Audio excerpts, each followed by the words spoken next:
రంగారెడ్డి జిల్లా గంధంగూడలోని శ్రీ జ్ఞాన వెంకటేశ్వర స్వామి చతుర్థ బ్రహ్మోత్సవాలు ఏప్రిల్ 22 నుంచి 27 వరకు అత్యంత వైభవంగా జరగనున్నాయి. చిన్నజీయర్ స్వామి వారిచే ప్రతిష్టాత్మకమైన ఆలయంలో శ్రీ పాంచరాత్ర ఆగమ శాస్త్ర విధానం ప్రకారం ఈ వేడుకలను నిర్వహించనున్నారు. శ్రీ జ్ఞాన వెంకటేశ్వర చారిటబుల్ ట్రస్ట్ ఆధ్వర్యంలో జరిగే బ్రహ్మోత్సవాలకు ఆలయ కమిటీ అన్ని ఏర్పాట్లు పూర్తి చేసింది. భక్తులందరూ పెద్ద ఎత్తున విచ్చేసి కలియుగ ప్రత్యక్ష దైవం స్వామివారి కృపకు పాత్రులు కాగలనని పూజారి మరియు నిర్వాహకులు కోరారు. ఇప్పుడు మనం తెలంగాణ రాష్ట్రంలోని రంగారెడ్డి జిల్లా బండ్లగూడ జాగీర్ మున్సిపల్ కార్పొరేషన్ పరిధిలోని గంధంగూడ శాకరగుట్ట వద్ద ఉన్న శ్రీ శ్రీ శ్రీ జ్ఞాన వెంకటేశ్వర స్వామి దేవాలయం వద్ద ఉన్నాము. ప్రత్యేకించి ఏప్రిల్ 22వ తేదీ నుంచి ఏప్రిల్ 27వ తేదీ వరకు అంగరంగ వైభవంగా 4వ చతుర్థ వార్షిక బ్రహ్మోత్సవాలు అంగరంగ వైభవంగా జరుగుతున్న నేపథ్యంలో ఇక్కడ ఏర్పాట్లు కూడా చకచక జరుగుతున్నాయి. ప్రతి శ్రీ శ్రీ శ్రీ శ్రీ త్రిదండి శ్రీమన్నారాయణ రామానుజ చిన్నజీయర్ స్వామి వారి మంగళ శాసనాలతో దీనికి సంబంధించి ముఖ్యంగా ఈ చతుర్థ వార్షిక బ్రహ్మోత్సవాలను నిర్వహించేందుకు ఆలయ కమిటీ పాలకవర్గం కూడా ఏర్పాటు చేస్తున్న నేపథ్యం ఇక్కడ మనకు ఉంది. ఆధ్యాత్మిక చింతనతో కూడిన ఆహ్లాదకరమైన వాతావరణంలో నెలకొన్న ఈ శాకరగుట్టపై వేంచేసి ఉన్న శ్రీ వెంకటేశ్వర స్వామి నేపథ్యంలో ఈ 4వ చతుర్థ వార్షికోత్సవ బ్రహ్మోత్సవాలకు పెద్ద ఎత్తున భక్తులతో పాటు వివిధ రంగాలకు సంబంధించిన ప్రముఖులు కూడా రానున్నారు.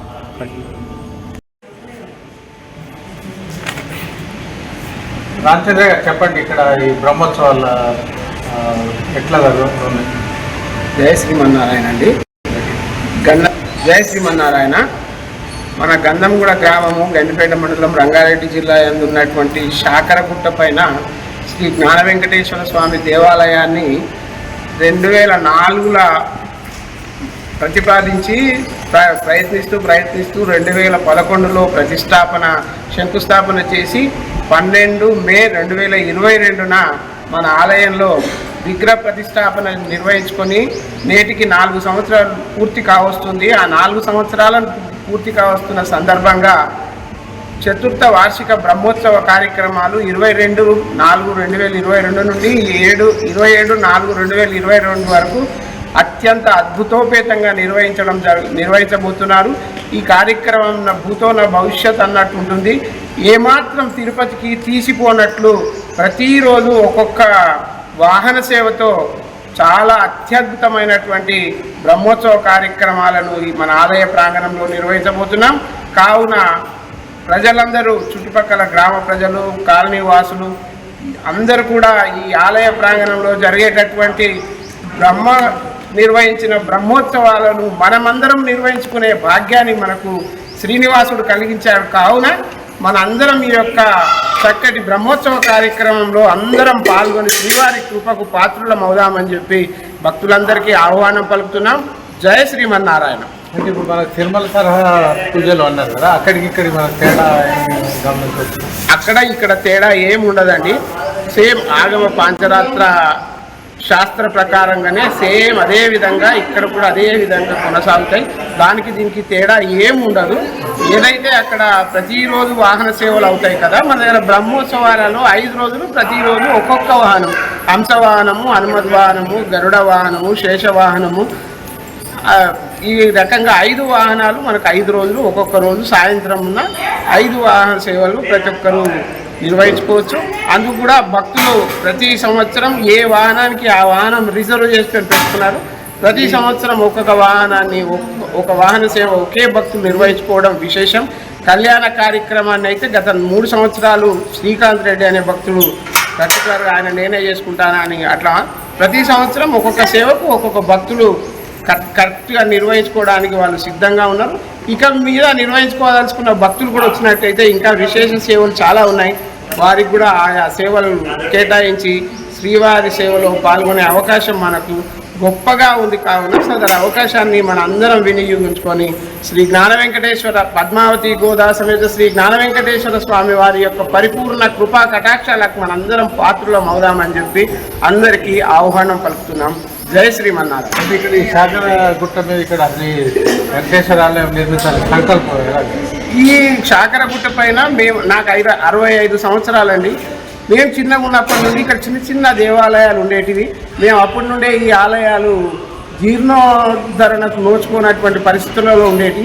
అప్పటి నుండి చూస్తూ 2004లో చాలామంది భక్తులు అందరం కలిసి ఈ ఆలయాన్ని పునరుద్ధరించుకుంటే బాగుంటుంది అనే సంకల్పంతో ప్రయత్నం చేస్తే ఆ ప్రయత్నం 2011లో శంకుస్థాపన మళ్ళీ నూతన ఆలయానికి శంకుస్థాపన చేసి అప్పటి గౌరవ హోంశాఖ మాత్యులు శ్రీమతి సబితా ఇంద్రారెడ్డి గారు వచ్చి ఇక్కడ నూతన ఆలయానికి శంకుస్థాపన చేసి 2011లో శంకుస్థాపన అయితే ప్రయత్నిస్తూ సుమారు 1000 మంది దాతల సహకారంతో చుట్టుపక్కల ప్రాంతాలలో ఉన్నటువంటి సుమారు 1000 మంది దాతల సహకారంతో ఈ ఆలయాన్ని సుమారు 10 సంవత్సరాల పైనే ప్రయత్నించి మే 12, 2022 రోజున పరమ పూజ్య శ్రీమన్ చిన్నజీయ స్వామి వారి కరకమల మీదుగా ఇక్కడ విగ్రహ ప్రతిష్టాపన కార్యక్రమాన్ని పూర్తి చేసుకొని 4 సంవత్సరాలు అయిన సందర్భంగా 4వ వార్షికోత్సవ బ్రహ్మోత్సవాలు కూడా ఇప్పుడు నిర్వహించుకోవడం జరుగుతుంది. అంటే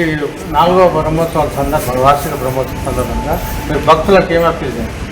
భక్తులందరూ ఈ జరిగేటటువంటి కార్యక్రమాలలో పాల్గొని శ్రీవారి కృపకు పాత్రులయ్యి మనకు అనుగ్రహించినటువంటి ఆలయాన్ని మన అందరం చుట్టుపక్కల ప్రాంత భక్తులందరూ వినియోగించుకొని ఈ ఆలయాన్ని ఉన్నత స్థితి నుండి ఇంకా ఉత్తమమైన స్థితికి తీసుకెళ్లడానికి భక్తులందరూ ఇక్కడ సహకరించి అందరూ వచ్చి స్వామివారి సేవలో పాల్గొనవలసిందిగా భక్తులందరికీ ఆహ్వానం పలుకుతున్నాం. ఈ బ్రహ్మోత్సవ కార్యక్రమాన్ని భక్తులు ఎంత ఎక్కువ సంఖ్యలో వచ్చి విచ్చేసి స్వామివారు చేయించుకుంటే అంత మంచిది అని ఆలోచిస్తున్నాం. ఈ టెంపుల్ దగ్గర ఇంకా విస్తరించే కార్యాచరణ ఈ ఆలయ ప్రాంగణంలో ప్రస్తుతం మనకి ఈ ఆలయంలో పురాతనమైనటువంటి 3 ఆలయాలు ఉండేటివి. శివాలయం ఒకటి, ఆంజనేయ స్వామి ఆలయం ఒకటి, వెంకటేశ్వర స్వామి ఆలయము. అప్పటి ప్రయత్నంలో భాగంగా 2 ఆలయాలను పూర్తి చేసుకొని ప్రతినిత్యం పూజా కార్యక్రమాలు నిర్వహించుకోవడం జరుగుతుంది. కానీ శివాలయంలో మాత్రం పురాతన ఆలయం మాత్రమే ఉంది. దానికి కూడా నూతన ఆలయం నిర్మించాలని తలపెట్టి ఆగస్టు 3వ తేదీ 2025న భూమి పూజ కార్యక్రమం నిర్వహించుకొని ఆ ఆలయాన్ని కూడా దినదినం ప్రయత్నిస్తూ శివాలయంలో ఒక గర్భాలయాన్ని బ్రిక్ వర్క్ అంటే ఇటుకలతో కట్టేటటువంటి గర్భాలయాన్ని స్లాబ్ లెవెల్ వరకు కూడా తీసుకొచ్చడం జరిగింది. ఈ బ్రహ్మోత్సవం కార్యక్రమాల అనంతరం మళ్ళీ శివాలయానికి ప్రయత్నం చేస్తూ ఈ వచ్చే శివరాత్రి వరకు శివాలయాన్ని కూడా పూర్తి చేసుకొని ఈ 3 ఆలయాలు పురాతనమైనటువంటి 3 ఆలయాలను పూర్తి చేసుకొని భక్తులందరికీ అందుబాటులో ఉంచే విధంగా ప్రయత్నం చేస్తున్నాం. గోవిందుని కృపా కటాక్షం వలన మన ఆలయ ప్రాంగణంలో గోవిందుని సందర్శించుకున్న అనంతరం గోమాతలను కూడా సేవించుకునేటటువంటి చక్కటి ఒక గోశాలను కూడా మన ఆలయ ప్రాంగణంలో ఏర్పాటు చేసి ఉన్నాం. ప్రతి శనివారం సుమారు ఒక 700-800 మందికి అన్నదాన కార్యక్రమం కూడా ప్రతిష్టాత్మకంగా నిర్వహించడం జరుగుతుంది. ఇటువంటి కార్యక్రమాలే కాకుండా ఇంకా మనకు గోవర్ధన రాఘవాచార్యులని యాజ్ఞికులు ఉన్నారు. వారి సహాయ సహకారాలతో ఇంకా వారి సలహాల మేరకు అత్యుత్తమైనటువంటి ఇంకేదైనా కార్యక్రమాలు సేవలు ఉన్నట్లయితే వాటిని వినియోగించుకుందాం. ప్రతి శ్రవణ నక్షత్రానికి శ్రీవారికి నవకలశ స్నపనము అని అభిషేక కార్యక్రమం ప్రతి శ్రవణ నక్షత్రానికి ఉంటుంది. పౌర్ణమి రోజు సామూహిక సత్యనారాయణ స్వామి వ్రతాలు ఉంటాయి. మరి అంతేకాకుండా మళ్ళీ శ్రీవారికి మూలధనాన్ని ఎంతో కొంత ఏర్పాటు చేయాలని చెప్పి గోవర్ధన రాఘవాచార్యులు యాజ్ఞికులు సంకల్పించి ఒక చక్కటి వినూత్న కార్యక్రమాన్ని మనందరికి ఇచ్చారు. ఎవరైతే ఎంప్లాయీస్ కానీ పెన్షనర్లు కానీ జీవితాంతంలో 1 నెల పెన్షన్ కనుక స్వామివారికి ఇచ్చినట్లయితే శ్రీవారి మూలనిధి అని చెప్పి దాన్ని ఏర్పాటు చేద్దాం. అంతేకాకుండా హుండీలు కూడా కొన్ని తయారు చేసి ఇచ్చారు. ఆ హుండీలు కూడా గత శ్రీరామనవమి రోజున ఒక చిన్న హుండీని శ్రీవారి హుండీ అని చెప్పి ఇచ్చి గత శ్రీరామనవమికి భక్తులకు ఇచ్చి ఈ శ్రీరామనవమికి రిటర్న్ తీసుకోవడం జరుగుతుంది. అందులో ఎంత వచ్చినా అది ఫిక్స్డ్ డిపాజిట్ చేసి శ్రీవారి యొక్క మూలనిధి అనేదాన్ని ఒక మూలనిధి కోసం ప్రయత్నాలు కూడా జరుగుతూ ఉన్నాయి. ఆ విధంగా శ్రీవారి కృపా కటాక్షం వల్ల చేయాల్సిన కార్యక్రమాలన్నీ చేస్తూ ఇంకా ఏదైనా చేయవలసింది ఉంటే కూడా దానికి ప్రయత్నాలు చేస్తున్నాం. నేను ఇంతకుముందు మీకు చెప్పాను 1000 మంది దాతల సహకారంతోనని. అందులో 5,116 రూపాయలు ఇచ్చిన ప్రతి దాత పేరును శిలాఫలకంపై పెట్టి ఎక్కువ ఇచ్చినప్పటి నుండి ఆ పేర్లు అన్నీ తీసుకొచ్చి సుమారు 800 పేర్లు మనం ఇక్కడ శిలాఫలకాలు పెడుతున్నాం. అదేవిధంగా శివాలయంలో కూడా 5,116 ఇచ్చిన ప్రతి భక్తుని పేరు కూడా శిలాఫలకంపై అక్కడ కూడా పెడతాం. కావున భక్తులందరూ ఈ యొక్క సదవకాశాన్ని వినియోగించుకొని అక్కడ శివుడి కృపకు ఇక్కడ శ్రీహరి కృపకు పాత్రులయ్యే అవకాశం ఉంది. కావున ఈ ఆలయ ప్రాంగణాన్ని చక్కగా వినియోగించుకొని కొండపైన పవిత్రమైన కొండపైన ఆహ్లాదకరమైన వాతావరణంలో ఇక్కడికి ఇచ్చేసి భక్తులందరూ స్వామివారి కృపకు పాత్రలు కావాలని చెప్పి అందరినీ కోరుకుంటూ జై శ్రీమన్నారాయణ, జై శ్రీమన్. భక్తులు ఎవరైనా మళ్ళీ ఆలయ కమిటీ సంప్రదించాల్సి వస్తే ఫోన్ నెంబర్ ఎవరికైనా మన దగ్గర ప్రతి చోట బ్యానర్లు కూడా పెట్టున్నాం. ఇక్కడ ఆలయాల్లో జరిగే కార్యక్రమాల గురించి చిన్న చిన్న ఫ్లెక్సీల రూపంలో పెట్టి ఉన్నాం. ఏ ఏ కార్యక్రమాలు ఉన్నాయో అందులో పెట్టాము. దాని కింద 3 ఫోన్ నంబర్లు కూడా ఉన్నాయి. మన కోశాధికారి నంబర్ కూడా ఉంది. కె సుబ్బారావు గారు మనకు ఆలయ కమిటీ ట్రస్ట్ కోశాధికారి గారు 9490747939.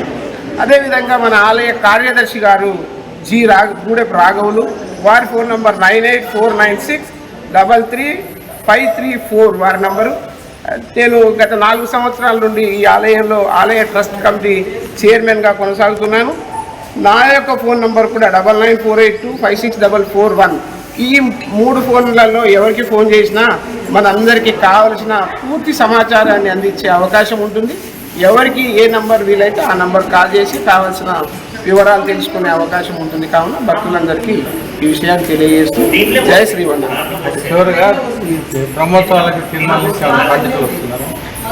ఈ బ్రహ్మోత్సవ కార్యక్రమాన్ని తిరుమల నుండి ఏమి రారు, కానీ మనకు ప్రతిష్టాపన చేసిన సమయంలో చిన్నజీయర్ స్వామి ఆశ్రమం నుండి ఆ ఆశ్రమ పాఠశాలలో 16-12 సంవత్సరాలు చదువుకున్నటువంటి ఆగమ శాస్త్రాన్ని నేర్చుకున్న పండితులే సుమారు ఒక 18 మంది ఒక టీం లాగా వరకు వచ్చి వివిధ డిఫరెంట్ కార్యక్రమాల అలంకరణ స్వాములు, మళ్ళా హోమం నిర్వహించే స్వాములు, పండితులు, మంత్రం చెప్పేటటువంటి పండితులు సుమారు ఒక 15 నుండి 18 మంది ఈ టీం ఉంటుంది. ప్రతి సంవత్సరం అదే టీం మన ఆలయ ప్రాంగణంలో బ్రహ్మోత్సవ కార్యక్రమాలు నిర్వహిస్తారు. కాబట్టి ఈ తిరుమల నుండి కాకుండా చిన్నజీయర్ స్వామి ఆశ్రమంలో నేర్చుకున్నటువంటి ఆగమ పండితులు ఈ కార్యక్రమాన్ని నిర్వహిస్తారు. ధన్యవాదాలు. జయ శ్రీ